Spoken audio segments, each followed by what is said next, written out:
मुसलमानों, जो लोग जालिम हैं उनकी तरफ माइल न होना, नहीं तो तुम्हें भी दोजख की आग आ लिपटेगी और अल्लाह के सिवा तुम्हारे कोई दोस्त नहीं होंगे, फिर तुम्हें कोई मदद भी न मिलेगी।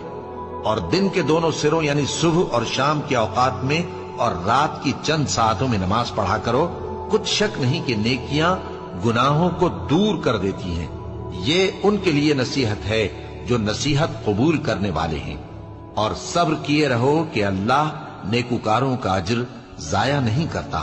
तो जो उम्मतें तुमसे पहले गुजर चुकी हैं उनमें ऐसे होशमंद क्यों न हुए जो मुल्क में खराबी करने से रोकते।